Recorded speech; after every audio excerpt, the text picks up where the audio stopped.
Good morning, students. We are providing you online classes from our home on the behalf of St. Angel's Public School, Bagpat. Students, as you know that we are studying chapter first in science of standard 8th, crop production and management. Students, in our previous class, we have discussed about harvesting. Today, we will discuss about storage, means bhandaran. Harvesting grain need to be stored before they are made available for consumption.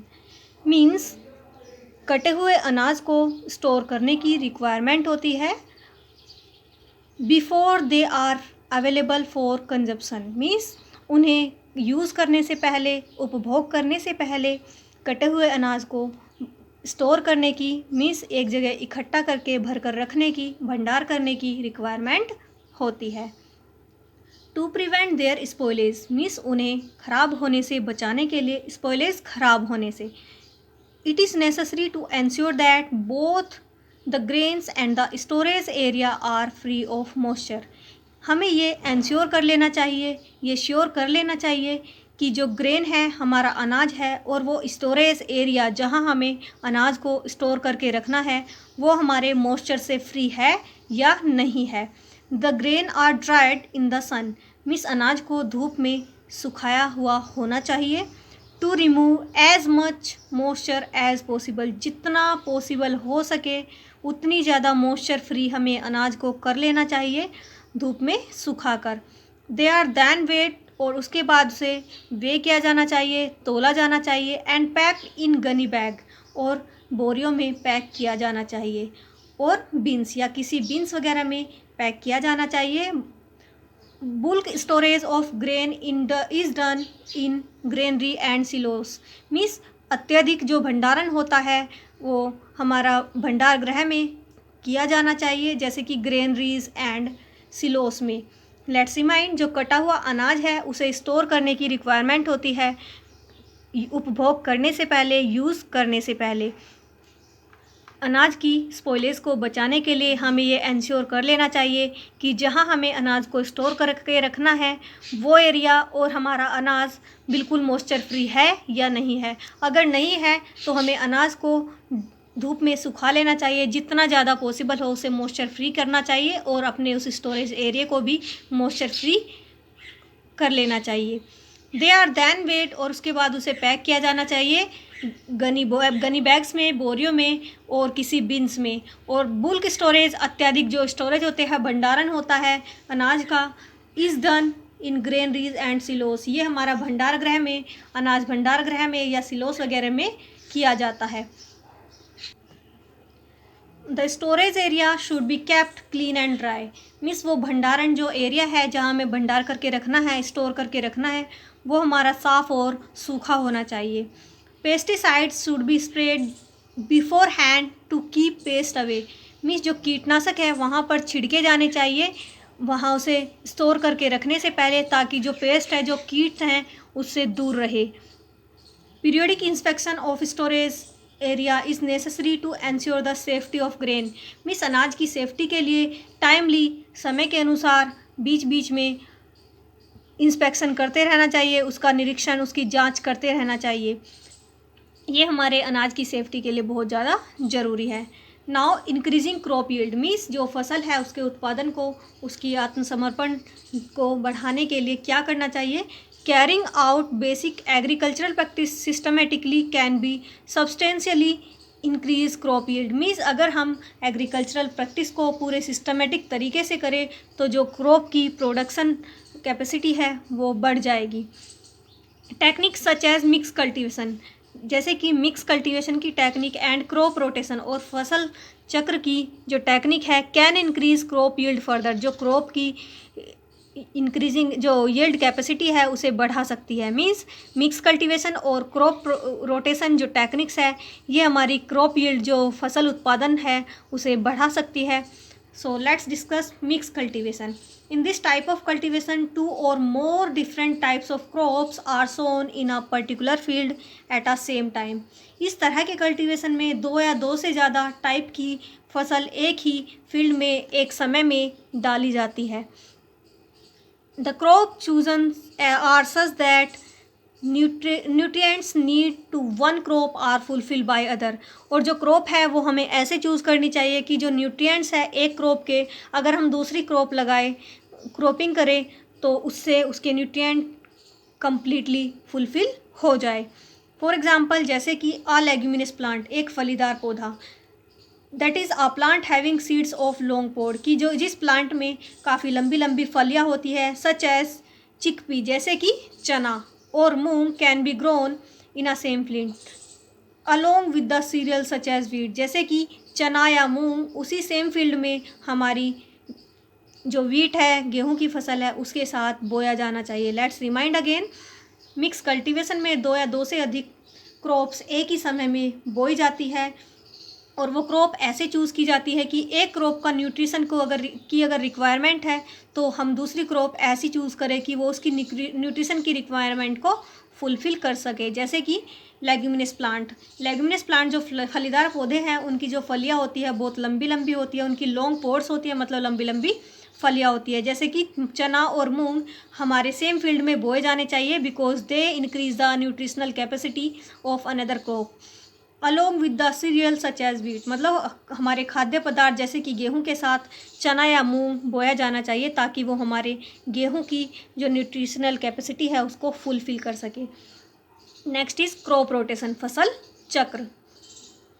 The practice of growing two or more dissimilar crops in a same field one after other is called crop rotation. Means एक ही field में दो या दो से अधिक अलग अलग क्रॉपिंग करना, एक के बाद एक, फसल चक्र कहलाता है। मीन्स एक के बाद एक दो या दो से अधिक फसल का बोया जाना उसी फील्ड में क्रॉप रोटेशन कहलाता है। This is done keeping in mind the nutritional requirement of a particular crop, और हमें ऐसा इस बात को ध्यान में रखते हुए करना चाहिए कि उस पर्टिकुलर क्रॉप के लिए न्यूट्रिशनल रिक्वायरमेंट कितनी है। For example, crops such as wheat and paddy use up a lot of nitrogen from the soil. Example के लिए, जैसे कि crop of wheat and paddy, जो गेहूं और धान की फसल है, वो हमारी मिट्टी से बहुत ही ज़्यादा नाइट्रोजन लेती है। This loss nitrogen can be replace naturally, और जो ये नाइट्रोजन लेती है और हमारी सोइल की नाइट्रोजन कम कर देती है, उसे दोबारा से रिप्लेस किया जा सकता है प्राकृतिक रूप से। If leguminous plant such as pea, soybean और green bean are sown after wheat और पैडी, अगर हम लेग्यूमिनस प्लांट, फलीदार पौधे जैसे कि मटर, सोयाबीन या फिर कोई ग्रीन बीन उस खेत में बो दे after wheat and paddy, means धान और गेहूं की फसल के बाद। Leguminous plants have a special kind of bacteria called nitrogen fixing bacteria in their root that help in restoring the nitrogen content of the soil. Leguminous plants में एक special bacteria पाया जाता है जिसे नाइट्रोजन फिक्सिंग बैक्टीरिया कहा जाता है। वो हमारे रूट्स की नाइट्रोजन कैपेसिटी को रिस्टोर करने में, मिट्टी में रिस्टोर करने में हेल्प करता है। This is done by the process of nitrogen fixation. यह नाइट्रोजन फिक्सेशन के प्रोसेस से किया जाता है। Let's remind again, crop rotation में दो या दो से अधिक अलग अलग फसल एक ही फील्ड में एक के बाद एक बोई जाती है, तो उसे क्रॉप रोटेशन कहा जाता है। हमेशा ये माइंड में रखते हुए किया जाना चाहिए कि हमारी क्रॉप की न्यूट्रिशनल रिक्वायरमेंट कितनी है। जैसे कि हमारी क्रॉप, अगर हम बात करें गेहूं और धान की, ये हमारी मिट्टी से बहुत ज़्यादा नाइट्रोजन लेती है, तो क्या होता है, मिट्टी की न्यूट्रिशनल कैपेसिटी कम होती है, तो उसे रिप्लेस किया जा सकता है प्राकृतिक रूप से, अगर हम उसी फील्ड में हमारी वीट और पैडी के बाद कोई फलीदार प्लांट बोए, जैसे कि चना, मटर, सोयाबीन एट्सेट्रा, तो हमारी न्यूट्रिशन कैपेसिटी को हम रिप्लेस कर सकते हैं। लेग्यूमिनस प्लांट्स में एक स्पेशल तरह का बैक्टीरिया पाया जाता है जिसे नाइट्रोजन फिक्सिंग बैक्टीरिया कहते हैं, जो हमारी सोइल में नाइट्रोजन कंटेंट कैपेसिटी को रिस्टोर करने में हेल्प करता है, और ये प्रोसेस नाइट्रोजन फिक्सेशन के थ्रू किया जाता है। Last topic of this chapter is food from animals, means जंतुओं से भोजन। We obtain many kinds of food item from animals, हम एनिमल्स से अलग अलग तरह का फूड आइटम्स प्राप्त करते हैं। Rearing animals on a large scale for food and other needs is called animal husbandry, means animals को बड़े पैमाने पर पालना भोजन के लिए या अदर आवश्यकताओं के लिए एनिमल हस्बेंड्री मीन्स पशुपालन कहलाता है।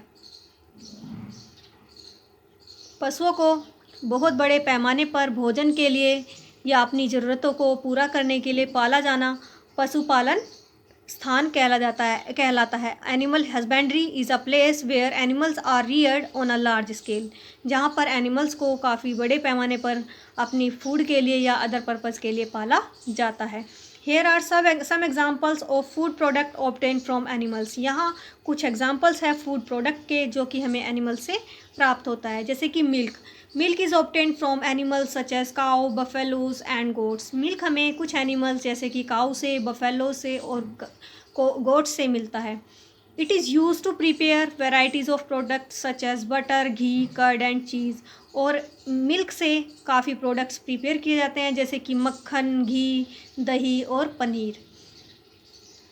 Meet is obtain from animals such as goat and chicken. मांस हमें कुछ एनिमल जैसे कि गोट और चिकन से मिलता है। People also eat many kinds of fish.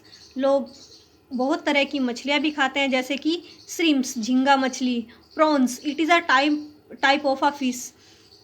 Lobster भी हमारा एक फिश का टाइप है। प्रॉन्स होता है झिंगुर। एंड अदर सी एनिमल्स या कुछ अदर सी समुद्र में रहने वाले एनिमल्स, उन्हें भी लोग खाते हैं in form of meat. Egg are obtain from birds such as hen, turkey and geese. अंडा हमें कुछ बर्ड से मिलता है जैसे कि हैन से, टर्की से। टर्की नॉर्थ अमेरिका में पाया जाता है। And geese it is belongs to duck family. Honey is obtain from honey bee. Honey हमें हनी बीज से मिलता है, मधुमक्खियों से मिलता है। The practice of rearing honey bees for honey is called apiculture. Means honey bees के लिए हनी बीज को पालना, मीन्स शहद के लिए हनी बीज मतलब मधुमक्खियों को पालना एपीकल्चर कहलाता है, मीन्स मधुमक्खी पालन कहलाता है। Students, we have completely discussed this chapter. Hope you understood. In our next class we will discuss new chapter. Thank you.